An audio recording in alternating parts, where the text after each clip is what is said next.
Hello friends. आज हम human values and professional ethics का यूनिट 3 ग्लोबल इश्यूज डिस्कस करेंगे। तो जो फर्स्ट केस स्टडी हम पढ़ने वाले हैं वो है केलॉग्स कंपनी की।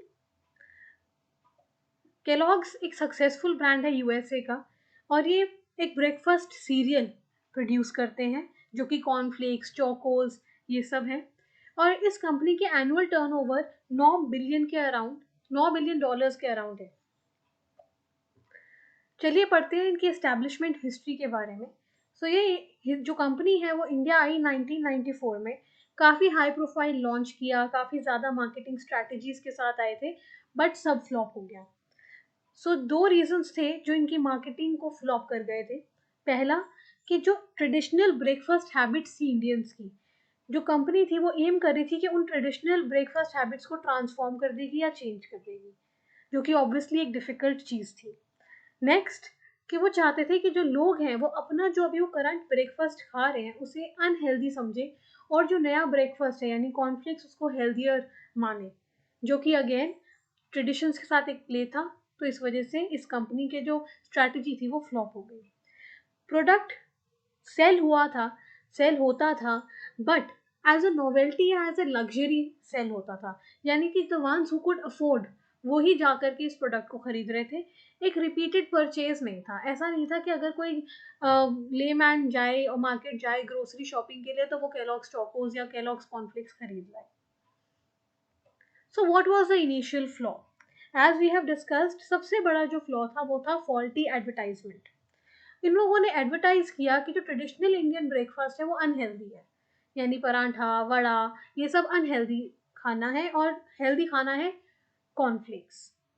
तो इस वजह से जो लोगों के सेंटिमेंट्स थे वो काफ़ी हर्ट हुए। तो इसलिए लोग इतना इजीली एक्सेप्ट नहीं कर पाए इस न्यू प्रोडक्ट को। कंपेरेटिवली अगर हम देखें एक एक्चुअल कॉस्ट जो इंडियन ब्रेकफास्ट की आती है उससे ज़्यादा हाई कॉस्ट था इस कॉर्नफ्लेक्स का। नेक्स्ट, एक कल्चरल वेरिएशन था।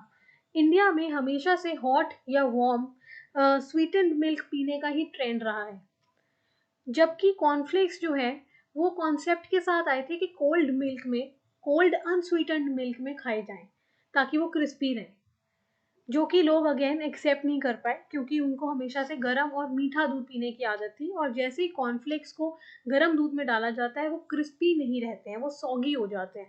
तो उनका जो पूरा आइडिया था बिहाइंड क्रिस्पी कॉर्नफ्लेक्स वो नल एंड वॉइड हो जाता है।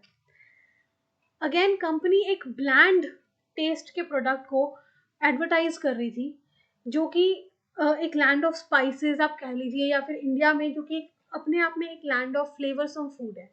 इंडिया में हम हमेशा ही जो भी ब्रेकफास्ट करते हैं या जो भी खाना खाते हैं उसमें काफ़ी टेस्ट्स होते हैं, बट अगर हम कंपेयर करें कॉर्नफ्लेक्स के टेस्ट के साथ, वो कॉर्नफ्लेक्स का जो टेस्ट है वो था ही ब्लैंड, यानी कि वो बिल्कुल फीका था, तो लोग एक्सेप्ट नहीं कर पाए।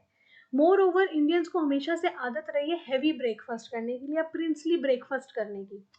वो हमेशा से काफ़ी हैवी खाना खाते हैं ब्रेकफास्ट में, जो कि अगर हम कंपेयर करते हैं इस न्यू कॉन्सेप्ट से, कॉर्नफ्लेक्स और दूध के कॉन्सेप्ट से, वो बहुत ज़्यादा क्या कहें डिफरेंट था, क्योंकि cornflakes and milk was a very very light substitute for the heavy breakfast that Indians have.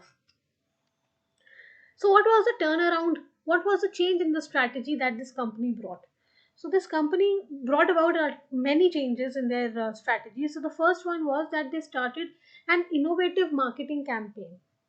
So, what was the first thing that they did? They went to schools and other organizations and held contact programs. जैसे अगर हमारी सरकार ने किसी चीज़ को popularise करना होता है तो वो अवेयरनेस कैंपेन चलाती है। सिमिलरली कंपनी अपने आप के को एडवर्टाइज करने के लिए कॉन्टैक्ट प्रोग्राम्स होल्ड करती है डिफरेंट ऑर्गेनाइजेशन में। नेक्स्ट, इन्होंने इन्वेस्ट किया स्कूल्स में और बच्चों की अटेंशन को ग्रैब किया। उन्होंने अपना जो पहले जब स्टार्ट किया था इनिशियली, तो उनका जो मेन क्या कहें जो पब्लिक थी या मेन ऑडियंस जिसकी अटेंशन चाहते थे वो थे एडल्ट्स, बट एडल्ट्स सारी ये जो कॉन्सेप्ट था वो समझ नहीं पा रहे थे। तो उन्होंने बच्चों को अट्रैक्ट किया इस पूरे प्रोडक्ट कैंपेन में। तो स्कूल्स में, कार्टून चैनल्स में अपने प्रोडक्ट को काफ़ी पॉपुलराइज किया।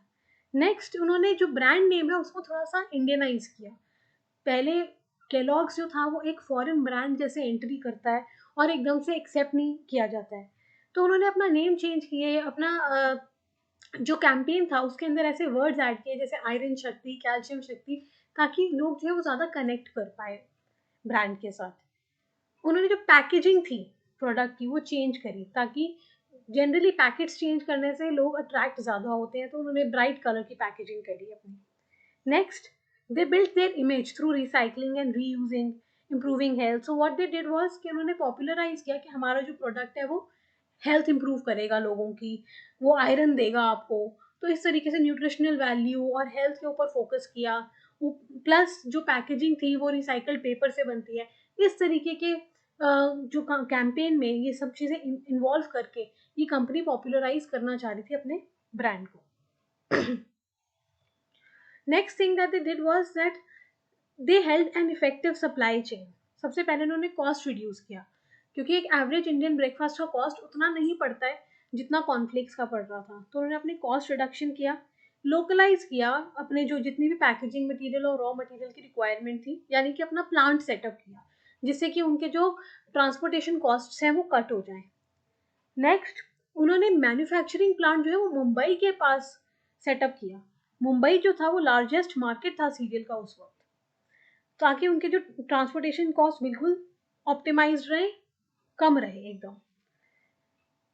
Plus setting up storage hubs in all key states. उन्होंने जितने भी की स्टेट्स थे, यानी जितनी भी फेमस सिटीज थी, स्टेट्स थी इंडिया की, वहां पर अपने स्टोरेज हब्स सेटअप किए, ताकि जो भी प्रोडक्शन हो वो जाकर वहां पर स्टोर कर दी जाए। और obviously again, the transportation and the kind of work that has to be done on the product and the sales can be handled in a better way.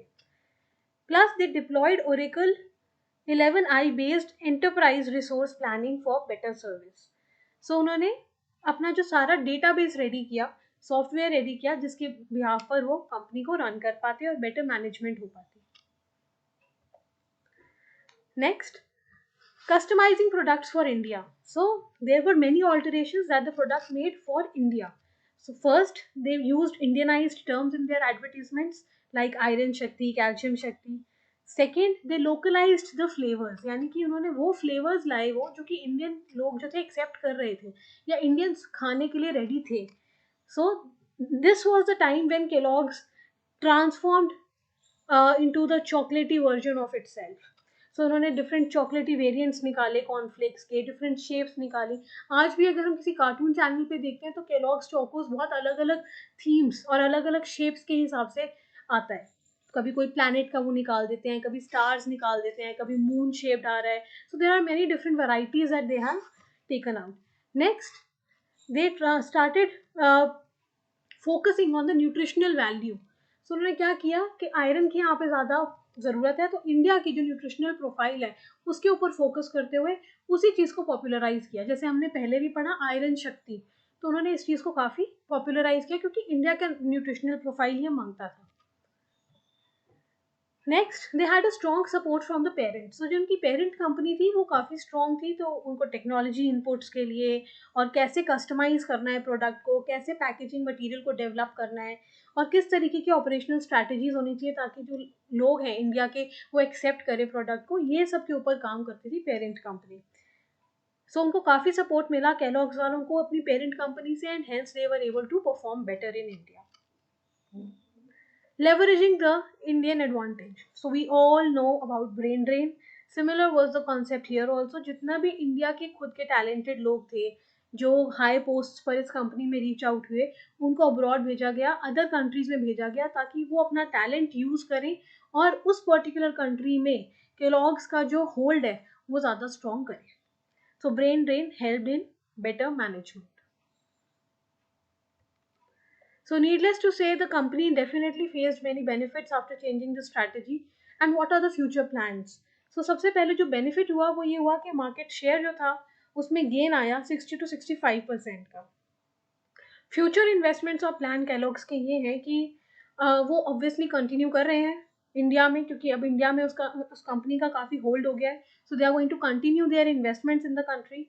They are also promoting cereal, that means they are also promoting the use of cornflakes and Chocos in the evening meal, क्योंकि अब उस company को समझ आ गया है कि breakfast substitution नहीं है. So they are trying to grab the attention of the people to have this as an evening snack. Moreover, there are many other brands like Dr. Oetker and Bagris, which are selling similar products. So, in Indian market, the company Kellogg's has to stand and compete against such brands. So, this is the future planning that the company has. So, thank you for watching, and please do subscribe to our channel, and please like the video and share it with your friends. Thank you.